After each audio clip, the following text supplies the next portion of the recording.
Jau iesākumā lasīju no Apostuļu darbu 17. nodaļas.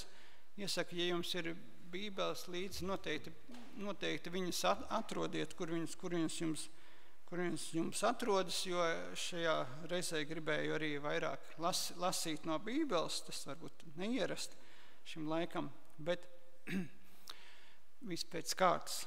Tātad tie iesākuma vārdi, kurus lasīju, bija vārdi no Apostuļu darba 17. nodaļas, tur no 5. panta, bet ja mēs skatāmies šo pašu nodaļu no 1. panta, mēs redzam, kad notikumi norit Tesalonikā.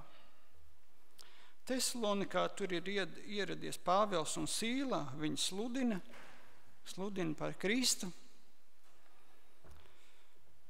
Un tie, kas pretojās, tātad teikts, ka jūdi 5. panta sākumā, tie tātad izvirzīja apsūdzības pret Pāvilu un Sīlu. Un šīs apsūdzības, tad mēs šo apsūdzību lasam no 6. panta beigām. Tie, kas visā pasaulē rada nemieru, atnākuši arī šeit, tos Jasons uzņēmis un tie visi rīkojas pret ķeizara pavēlēm, sacīdami, kad cits ir ķēniņš Jēzus. No vienas puses grūti pateikt, vai viņi šos argumentus, vai viņi izdomāja vienkārši paši no sevis. Proti, pirmo daļu droši vien, kad rīkojas pret ķeizara pavēlēm. Bet to, ka viņi sludina, ka cits ir ķēniņš Jēzus, vai to viņi pielika, jeb to viņi paši bija dzirdējuši. Interesanti, ka tad, kad mēs lasām Pāvila vēstules Tesaloniķiešiem, tur pirmo un otro vēstuli, tātad mums ir Bībelē 2 vēstules, Tesaloniķiešu vēstules. Mēs lasām, kad Pāvils tieši šajās vēstulēs viņš piemina Kristus otru atnākšanu. Gan pirmajā vēstulē tur viņš runā par tiem, par Kristus augšām celšanos, par mūsu augšām celšanos, varbūt par Kristus mazāk tieši šajā pirmajā vēstulē. Mierinādams, kad tie, kas būs Kristu aizmiguši, tiks atkal uzmodināti. Otrajā vēstulē viņš runā arī par Kristus atnākšanu, par grēku cilvēku, kas pirms tam atklāsies. Un abās vēstulēs kopā viņš mudina, lai mēs esam gatavi Kristus atnākšanai. Ja? Bet ja mēs lasām Bībeli, no vienas puses mēs saprotam, ka priekšā esošie notikumi, un tas galvenais notikums ir Kristus atnākšana. No otras puses, ja mēs lasām Bībeli un sevišķi veco derību, tad Kristus atnākšana tiek nosaukt par kunga dienu. Kunga dienu. Proti, tā ir diena, kad Dievs īpaši sevi pagodina cilvēku priekšā. Ne? Ja skatāmies Pāvila vēstulēs kopumā, ko es gribu atgādināt, proti, kad katrā no vēstulēm Pāvils sāk ar sveicienu un noslēdz ar tādu žēlstības, tādu vēlējumu, bet katrā no vēstulēm viņš runā par Kristu kā kungu. Un šajā reizē tieši tam gribēju pievērst atkal no jauna mūsu uzmanību. Kādas ir mūsu attiecības ar Kristu, vai Kristus ir mūsu kungs? Mēs zinām, viņš ir labais gans, mēs Atklāsmes grāmatā lasām, tur gandrīz 30 reizes Jēzus ir pieminēts kā jērs. Un tomēr, vai Jēzus ir mūsu kungs? Interesanti, kad Apostuļu darba grāmata, viņi iesāks ar apostuļu sludināšanu, jo Jēzus pats viņiem deva, viņus aicināja un deva viņiem rīkojumu, lai viņi iesāk sludināt un iesāk to darīdam no Jeruzalemes, Jūdejā, Samarijā un tā uz priekšu visā pasaulē. Un viņi to arī darīja. Bet tagad pirms lasām, padomājiet, kādā laikā mēs dzīvojam. Proti, es šeit domāju tieši par informācijas uztveri. Atcerieties savus to laiku, kad jūs sākāt lasīt Bībeli. Jūs viņu lasījāt, es ticu, kad nevienu dienu, bet ilgāku laiku. Ja domājieties, vai šodien tāda lieta vispār ir iespējama? Tu lasi Bībeli, lasi viņu veselu gadu, bet nekā nesaproti. Bet turpini lasīt.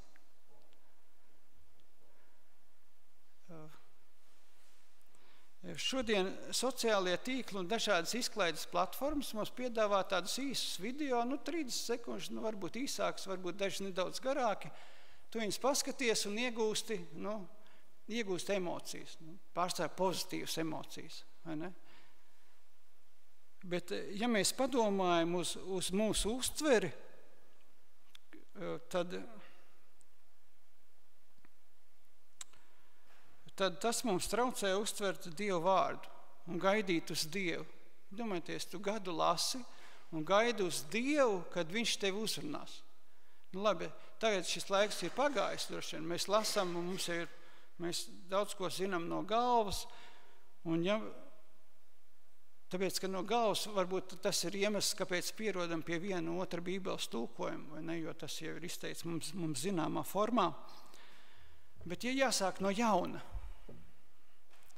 manuprāt, kad mēs dzīvojam laikā, kad mūsu uztvere piedzīvojas liels pārmaiņas, varbūt ne mūsu personīgā, varbūt mūsu bērnu uztvere,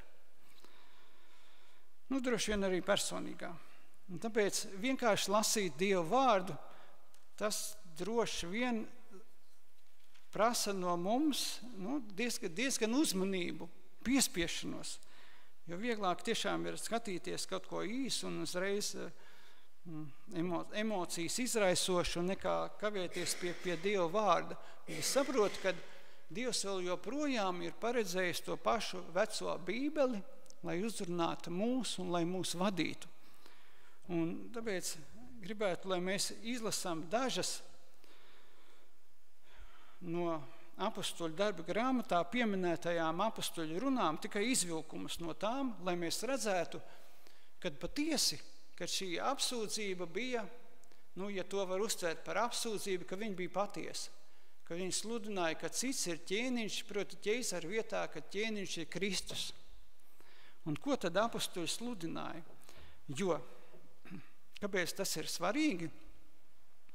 Tāpēc, kad mēs tiekam pamācīti, kad vasaras svētkos, tad, kad izlējās Dieva gars pār apostuļiem, kad izveidojās Kristus draudze, kad šādu gara spēka izpausmi mēs gaidām arī pirms Kristus atgriešanās. Jo kā darbs iesākās, ir tāda līdzība no dabas, nevarbūt no Latvijas dabas, un ne citu šeit tuvāko zemju dabas, bet no Jūdu iespējams, ka viņiem tur jau vairāk tā nav. Jo tas tur tiek izsmiets, kad zeme, kur piens un medus tek, un viņiem tur tuksnesis. Ja? Vai tur, kur ir zaļumi, tur jāpievada ūdens.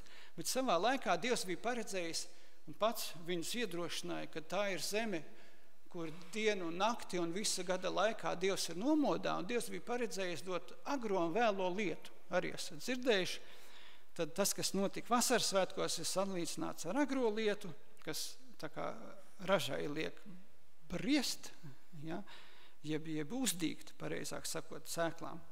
Un vēlais lietus, kas nobriedina ražu. Tāpēc mums ir svarīgi atgriezties pie pirmsākuma, pie tā, ko apostoļi sludināja, lai zinātu, kas tad jāsludina ir mums. Un tāpēc aicinu uzšķirt, kam ir ko uzšķirt, 2. nodaļa apostoļu darba grāmatā, tātad apostoļu darba grāmata.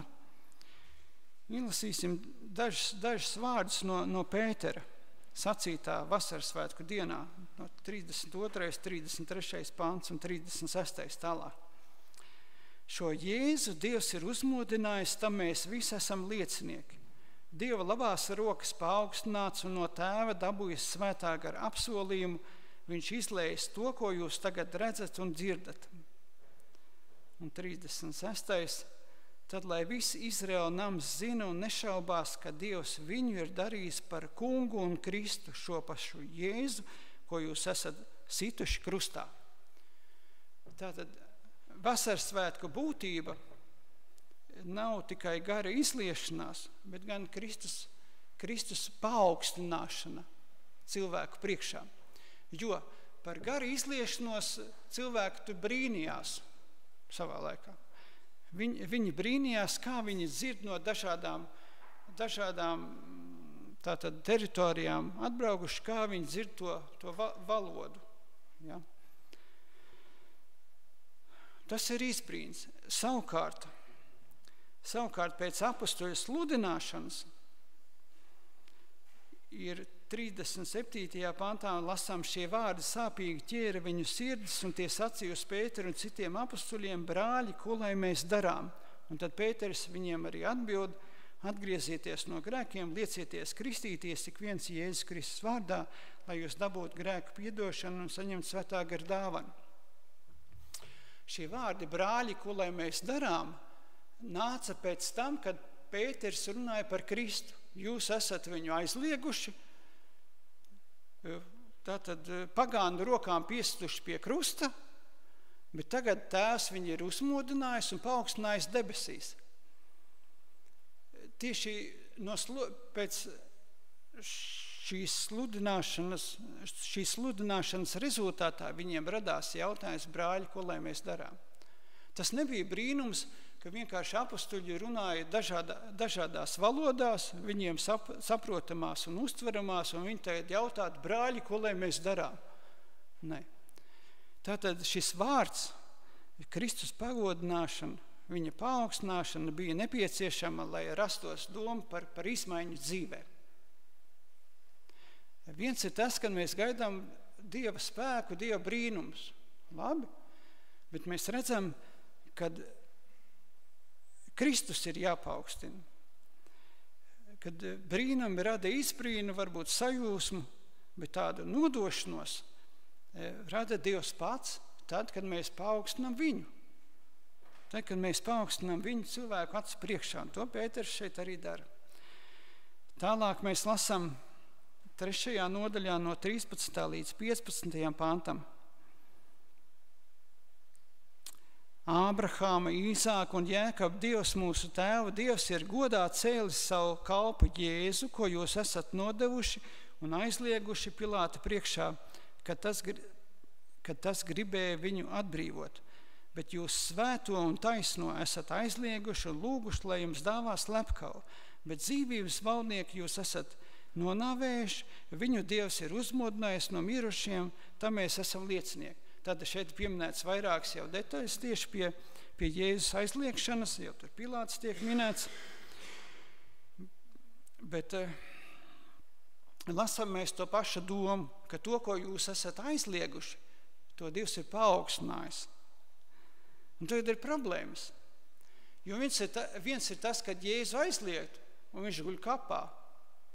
Otrs ir viņu aizliegt un dzirdēt vēst, ka viņš ir augšām cēlies. Tad kāda ir viņa reakcija? Un kāda ir mūsu atbildība? Ko mēs tagad varam piedzīvot? Jeb ko mums tagad darīt? Un tālāk tur no 18. panta mēs lasām: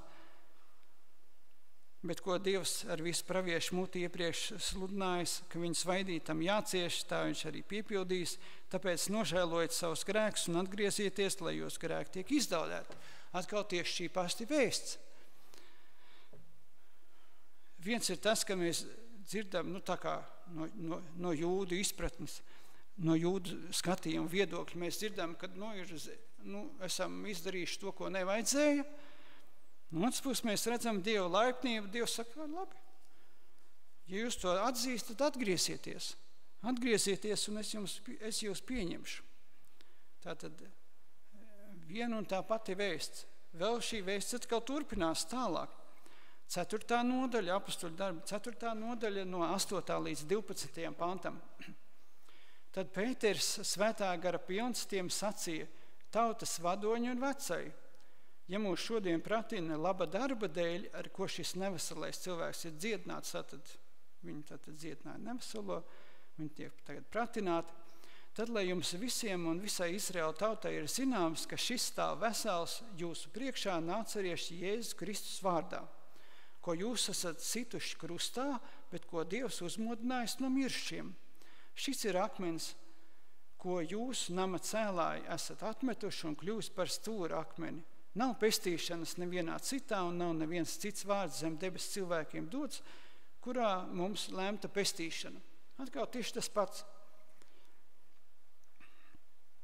Tātad tiek izcelts, ka Dievs ir paaugstinājis Jēzu, ka tas ir akmens, ko nama cēlāji gan atmetuši, bet uz kuru mēs varam būvēt.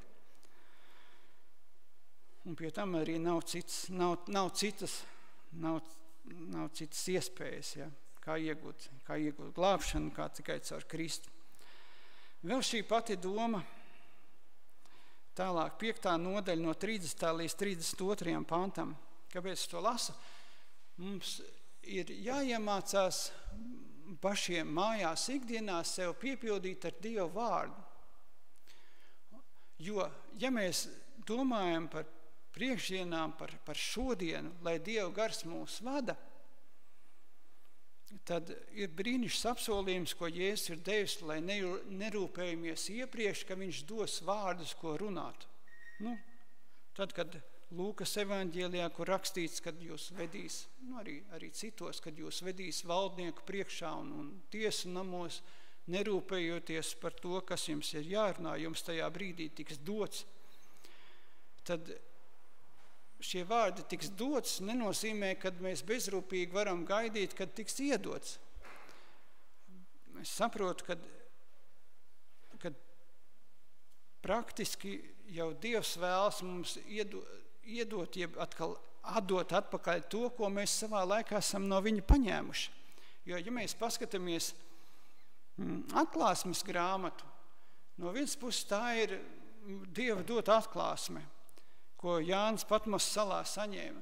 Bet ja mēs skatāmies, mēs neesam ne pirmie, ne pēdējie, daudz pirms mums ievērojuši, ka tur ir ļoti daudz, kas gan no vecās, gan jaunās derības. Tāpēc Jānis tiek uzskatīts par lielu augstu teologu, kas sakopojas visu Bībeli vienā atklāsmē. Bet ja mēs esam godīgi pret to, kas tur ir rakstīts, mēs redzam, ka Dievs pats, izmantojot jau savu vārdu iepriekš, dod šo atklāsmi. Viņš viņu tā kā sakopo priekš viņu un priekš mums tādu kopumu izveidojot. Tā arī mēs, ja mēs lasām Bībeli, piemēram par to, kā apustuļi paaugstina Jēzu, ja mēs uzņemam šos vārdus sevī, ja tie ir mūsu prātā, mūsu domās, tad Dievs var mums šos vārdus, vai tiešā veidā, jeb šo domu, mums atgādināt tieši tad, kad mums tas ir nepieciešams. Vai tas ir kā liecības sniedzot cilvēkiem, jeb tas ir tad, kad ir grūti, piemēram. Svētīti ir tie cilvēki, kas grūtību brīžos pirmā doma, kas viņiem ir par Dievu. Jo parastajā variantā pirmā doma ir par sevi. Un otrā doma par sevi, un 70. doma par sevi. Bet cik labi ir tad, ja mēs pierodam vispirms griezties pie Dieva. Nevis kā pēdējās palīdzības, bet pirmās. Ne? Jā, un tad mēs redzam, ka šī doma atkārtojas, ja, par Kristus augšām celšanos un par viņu kā valdnieku un pestītāju, kā šeit 31. pantā lasījām. Vēl tālāk 10. nodaļā, tā jau ir nodaļa, kur Pēters tiek aicināts uz Kornēlija namu. Viņš jau tagad uzrunā, kā jūds būdams uzrunā pagānus.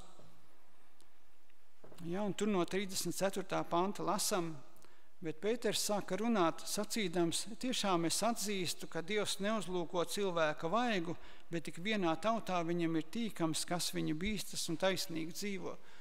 Dievs, atcerdamies, nāca viņam ļoti palīgā, lai viņš atzītu to. Viņš viņam rādīja tur palaigu ar nešķīstiem dzīvniekiem. domādams nevis ēšanu, bet tieši šo atziņu, ko Pēters ieguva. Kad ikvienā tautā viņam ir tīkams, kas viņu bīstas un taisnīgi dzīvo.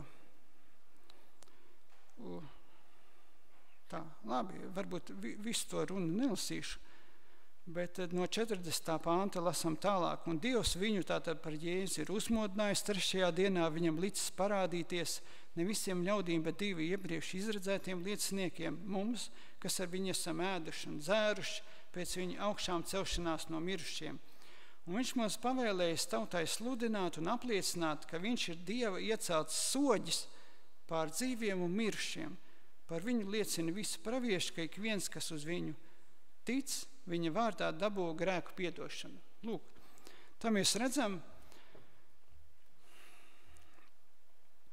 kad cilvēki atgriezās pie Dieva, cilvēkos radās jautājumi, brāļi, ko lai mēs darām, kā vasaras svētkos.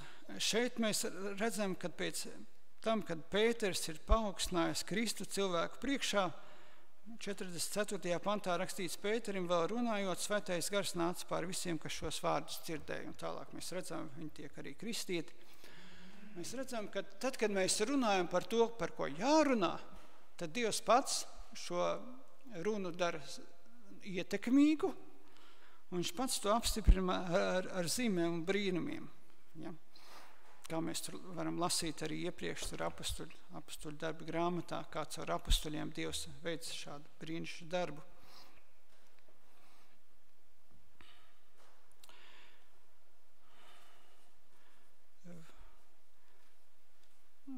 Viens ir tas, ka tad, kad mēs lasām Bībeli, tad vispirms lasītais, ko mēs lasām, tā ir informācija. Ne? Mēs uzņemam informāciju sevī. Bet svarīgi, ka šī informācija mūsos kļūst par atziņu. Tagad aizejot prom no apustuļiem, jūs zināt tādu labu Bībeles personāžu, Bībeles vēstures personāžu, Nebukadnēcaru. Atcerieties?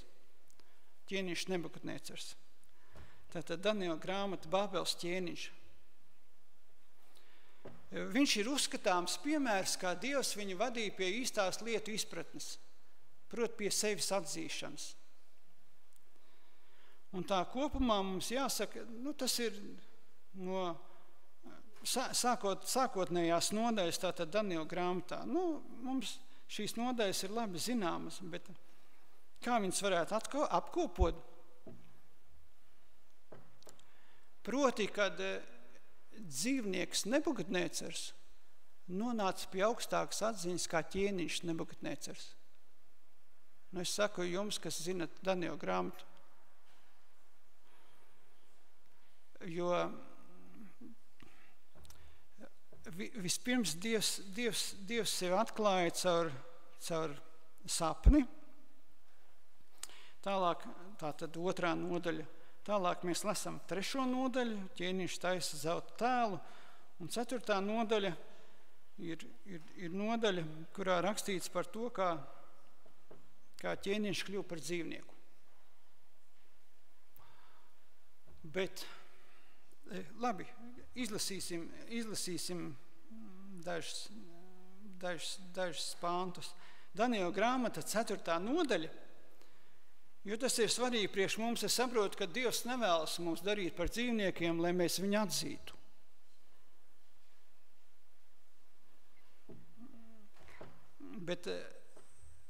Bet viņš vēlas, lai mēs viņu atzīstam. Tātad nevis Dievs nav paredzējis mums šādu veidu, bet Dievs ir paredzējis šo pašu labo rezultātu, ko ķēniņš Nebukadnēcars ieguva. Tātad Daniela grāmata 4. nodaļa no 20. pānta. Pēc tam tie ir vārdi no Daniela ķēniņa redzētā sapņā izskaidrojumu. Jā, Daniels tagad sniedz šo izskaidrojumu. Bet tam, ka ķēniņš redzēja no debesīm nokāpjam svētu sargu, kas sauca nocērtiet šo koku un iznīciniet to, bet atstājiet tā saknāju un celma daļu, tātad viņš atsauc uz redzēto sapni.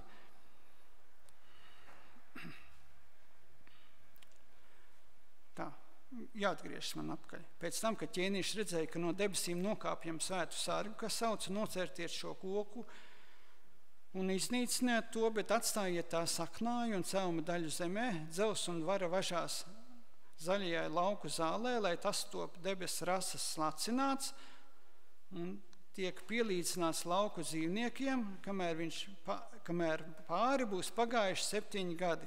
Tam ak ķēniņa ir šāda nozīme, un tas ir visaugstā lēmums, kas nāks pār manu kungu un ķēniņu. Tevi izstums no cilvēku sabiedrības, tu mitīs pie lopiem laukā, zāli tev dos ēst kā lopiem laukā, debes rasa tevi slacinās, 7 gadi pāries tev pāri, kamēr tu atzīsti, ka visaugstākajam ir vara pār cilvēku valstīm, ka viņš var piešķirt valsts valdību, kam vien gribēdams, bet ka bija pavēlēts, ka koku un saknāju celma daļu atstāja zemē, tam šāda nozīme, tavu ķēniņu valsts tev atkal atzīs, līdz ko tu atzīsi, ka debesu Dievs valda pār visu. Lūk. Šeit mums nav pa vidu minēts, Daniela grāmatai 3. un 4. nodaļā nav minēts, kurā ķēniņu valdīšanas gadā tas notika. Es tāpēc paskatījos Karaļa Džeimsa versiju, es uz to neuzstāju, ka tieši tur precīzi gadi minēti, bet starp Daniela 2. nodaļu, kad Dievs pirmoreiz atklājās ķēniņam līdz 4. tur ir kaut kādi vairāk kā 20 gadi, gadu 10. Ja? Un šeit mēs redzam, ka Dievs ir paredzējis ķēniņu Nebukadnecari pamācīt 7 gadu laikā. Tāpēc es teicu, ka dzīvnieks Nebukadnecars nonāca pie augstākas atziņas kā ķēniņš Nebukadnecars līdz tam. Jo, atcerieties, tad, kad Dievs atklāja viņam sapni un deva sapņu izskaidrojumu caur Danielu, no vienas puses viņš tā kā slavē Dievu. Ja atgriežamies 2. nodaļā, Daniela grāmatā 47. pants, un ķēniņš sacīja vaļsirdīgi Danielam, patiesi jūsu Dievs ir visu Dievu Dievs un visu ķēniņu kungs. Viņš atklāja noslēpumus, tādēļ arī tu varēji atklāt šo noslēpumu. No vienas puses liekas, ka ķēniņš atzīst Dievu. Ja? Bet no otras puses viņa rīcība parāda, kad viņš ir informatīvi to atzinis. Kāpēc informatīvi? Tāpēc, kad uz viņa dzīvi praktisku iespaidu tas nav atstājis. Ar to atšķiras informācija no atziņas. Tad, kad mēs iegūstam informāciju, viņa no mums neprasa nekādu izmaiņu, dzīves izmaiņu. Informācija ir informācija. Bet tad, kad mēs atzīstam kaut ko, atziņa ir tā, kas maina mūsu dzīvi.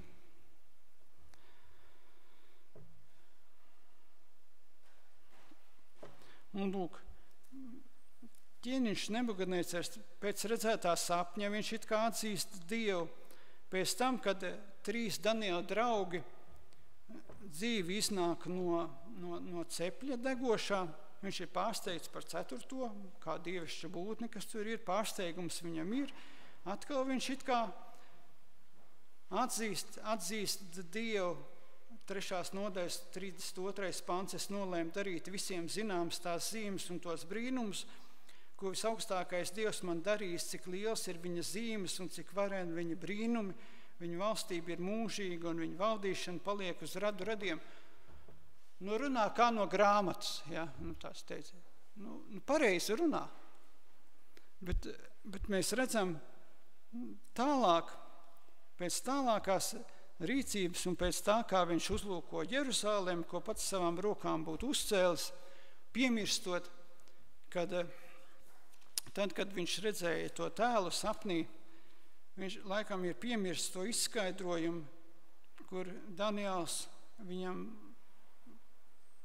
kā zelta galvai, ko viņš redzēja šai sapnī, deva tādu paskaidrojumu, to ķēniņ, tu ķēniņ, tev debesu Dievs ir devis spēju valdīt, varu, spēku un godu. Tavā rokā viņš ir nodevis cilvēkus visur, kur vien cilvēki dzīvo. Tas bija skaidrojums. Viņš kaut kā to piemirst un laikam atcerējās tikai to, ka es esmu savās rokās sev saņēmis, ja, visu varu. Savās rokās es viņus turu. Bet Dievs ir pēc būtības, viņš ir ļoti pretimnākošs. Viņš ķīniņam Nebukadnecaram ļāva sevi atzīt 7 gadu kurs. Atcerieties, tātad pamainās vide. Viņu izstum tād no šī, no ķēniņa nama. Pamainās vide. Tuvāk dabai. Veģetārs uzturs. Viņam zāli bija jāēd. Liekas, no vienas puses, uzturs. Ko gan tas nozīmē? Es atceros savā laikā Daniela grāmatas 1. nodaļā atcerieties, kad Daniels apņēmās savā sirdī sevi neaptraipīt no ķīniņa galda un tur taisīja 10 dienu pārbaudi. Es atceros, kāds no draudzes locekļiem teica, tas ir brīnums. Ne brīnums tajā, ka viņš apņēmās, bet brīnums, ka 10 dienās var redzēt starpību. Iesaku pamēģināt. Tad es redzēsi, ka īstenībā 10 dienas tas nav brīnums, ja tu izdari izmaiņas. Tas ir vienkārši rezultāts, bet labi, lai paliek. Bet mēs redzam, kad ķīniņš Nebukadnecars tomēr nonāca pie pareizās lietu izpratnes, pie atziņas. Tātad viņam bija informācija, bet viņš nonāca pie atziņas. Sev droši vien sāpīgā un tādā veidā, kādā mēs negribētu nonākt pie atziņas, tādā cilvēcīgi raugoties nepatīkamā veidā. Bet mums jāpārdomā pašiem, kā tas ir. Jo es saprotu, ka šobrīd un šodien informācijas netrūkst. Jebkurš to var iegūt. Informācijas netrūkst, bet vai nav tā, ka informācijas pārbagātības laikā mums trūkst atziņas. Mums ir daudz informācijas, bet nekas dzīvi nemaina, jo nav šīs atziņas. Nav Dieva atziņas.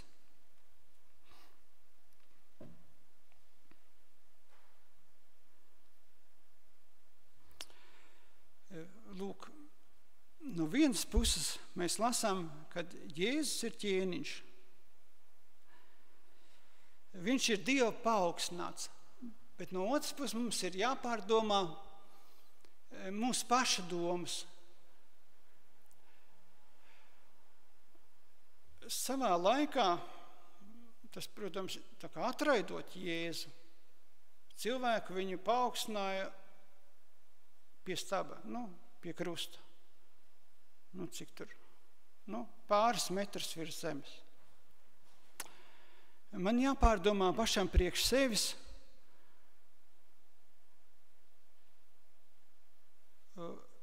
kur priekš manis, cik augstu es Kristu paaugstinu. Jo no vienas puses, jo tas ir labi. Zināt, ka Kristus ir nomiris mūsu labā, tas ir svarīgi. Bet mēs kā draudzes zinām, ka mums ir jāraugās augstāk un tālāk. Ja? Augstāk, jo Dievs Jēzu no savas puses viņš ir paaugstinājis caur to, ka viņš ir augšām cēlies un ir pie viņa labās rokas. Tātad mums ir jādomā ne tikai uz atpakaļ, bet arī uz priekšu. Un proti,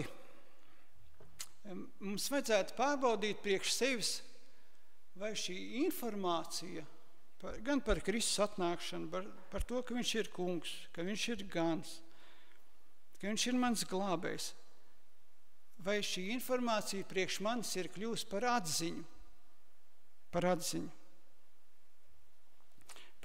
kas veido manu dzīvi. Trīs lietas, kurām vēlos pievērst jūsu uzmanību. Pirmais ir paklausība.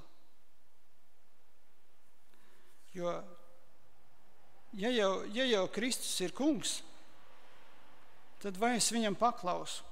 Lūkas evaņģēlijas 6. nodaļa, Lūkas evaņģēlijas 6. nodaļa un 46. pāns.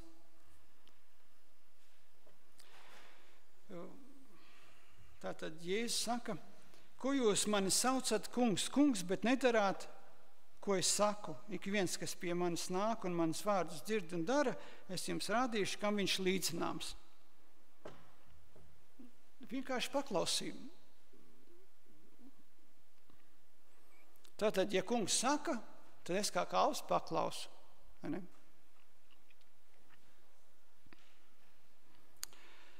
Otra lieta, vai es apliecinu, kad Jēzus ir mans kungs.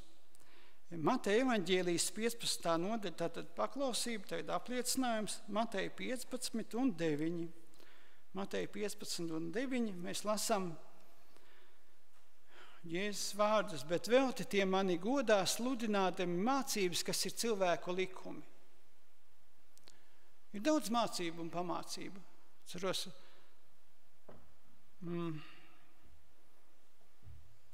brīvās Latvijas laikā tā ir iespēja cilvēkiem ceļot, un viņi atrod, kad austrumos,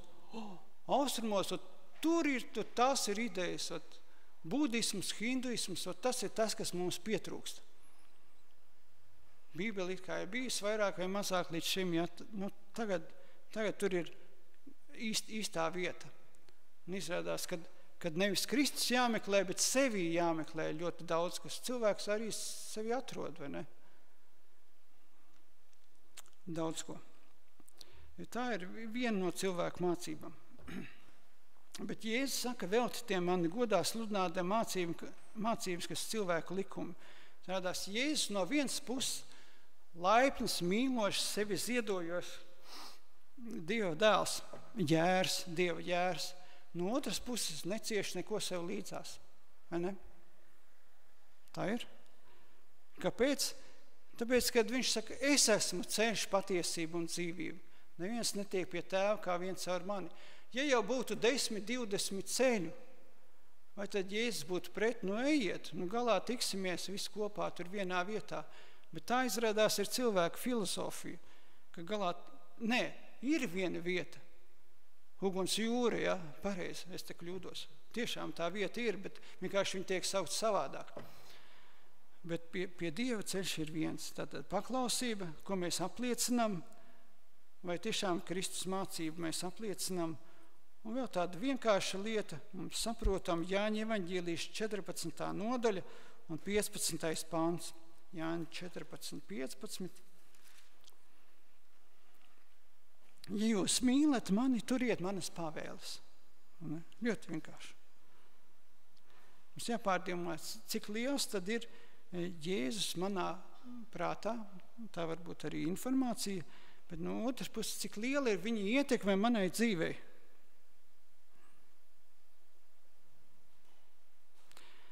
Atklāsmes grāmata atklāja, kad debesīs tēvs, tātad Dievs un dēls, Jēzus, kas atklāts kā jērs, tur tiek godināti. Mēs paši varam pārdomāt, ir kaut kāda lieta, ko es pagājušajā sabatā man ienāca prātā. Tas tāds princips. Es domāju, ka dzīvē būtu labs, padomājiet. Proti, kad zemākais gaida uz augstāko. Es jums paskaidrošu. Tātad, viens piemērs. Dievs zina, kad mums dievkalpojums sāks 10. Ne? Vai mēs viņam liekam gaidīt uz sevi, ja mēs gaidām viņu? Tas ļoti vienkārši princips, vai ne? Kāpēc es to domāju? Tāpēc, kad kādreiz uz dievkalpojumu pirmais Ivans, ja tur ieradās stundu iepriekš, ja, pēc tam vēl kāds pusstundu iepriekš, tad 5 minūtes, un kas galīgi nokavējies, tas 10 minūtes iepriekš. Vai tad tā nav? Jums tā bija. Te ko es gribēju ar to pateikt? Mēs pierodam pie savas ikdienas un savas rīcības, bet mēs viņu neredzam, kā tas izskatās no malas. Mēs liekam Dievam gaidīt uz sevi, bet visa Bībele liecina, un īpaši Atklāsmes grāmata, kad visi Kristus sekotāji ir aicināti gaidīt uz viņu. Viņš saka, redz, es nāku drīz. Un Jānis atbild, jā, nāc kungs Jēzu. Gaidīt uz viņu. Mums ir tik maz laika palicis, ka mēs maz arī savā ikdienā gaidām uz viņu. Bet labi, noslēgt es vēlos ar kaut ko citu. Proti, es vienkārši šo principu paņēmu tagad priekš sevis. Cik es lieku Dievam gaidīt uz sevi, tas jau attiec ne tikai uz Dieva namu, tas attiec uz lūkšanu, uz kaut ko citu. Vai tad, kad mēs runājam, tad, kad man ir grūti, cik ilgi viņam jāgaida uz mani. Tādēļ, kad lūkšana ir vairāk vajadzīga man, ne jau viņam. Viņš ir gatavs palīdzēt, bet cik ilgi viņam ir jāgaida? Viņš varētu uzdot jautājumu, bieži vien droši vien mūsu ikdienā. Viens ir tas, cik ilgi man uz tevi jāgaida, otrs ir, vai tu kaut ko spēji izdarīt priekš sevis, arī savā labā. Es šeit nedomāju glābšanu, es šeit domāju nākt pie kunga, pie Kristus un ļaut viņam būt mūsu kungam. Ļaut atrisināt mūsu problēmas. Labi, šīs dienas pārdomas vēlos noslēgt ar 123. psalmu.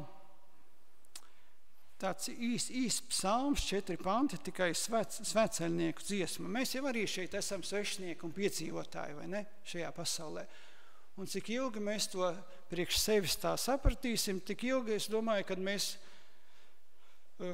pareizi uztversim šo zemes dzīvi un milzīgi šeit savā prātā domās neiesakņosimies. Atcerieties, Jēzus pat saka, pieminiet lata sievu. Kāpēc? Tāpēc, ka sāls kaut ko trūks, netaču. Viņi raudzījās uz atpakaļ. Vai ne? Tāpēc. Jo Dievs ir paredzējis šo pasauli pilnīgi pārveidot. Bet, ja man sirds ir pie kaut kā šeit pieķērsies,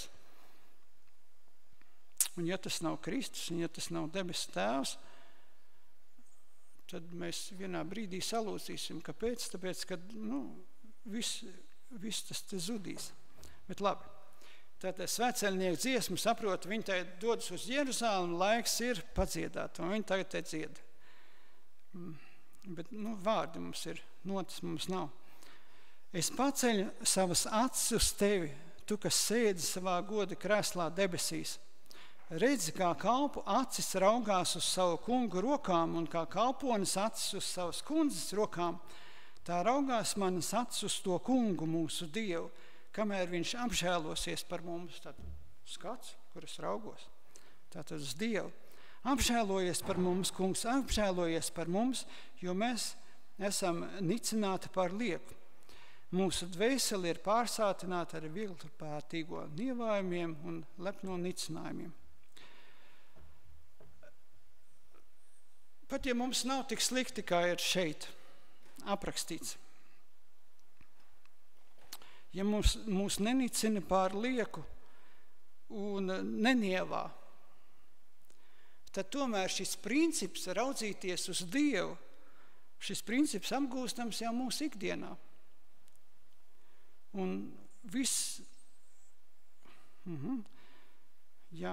tātad, ja mēs savas acis vērsīsim biežāk uz Dievu, ja mēs vairāk savā ikdienā atradīsim laiku priekš viņa, tad es saprotu, ka dabiski mums būs rīkoties tā, ka mēs Kristu ieaicinām savā dzīvē, kad viņš gaida uz mums īsāku laiku, kad mēs parādām caur dzīves principiem, kad viņš ir mūsu kungs.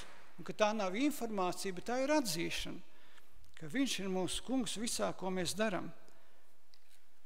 Kā mēs izmantojam savu laiku, kā mēs runājam, kā mēs attiecamies pret cilvēkiem.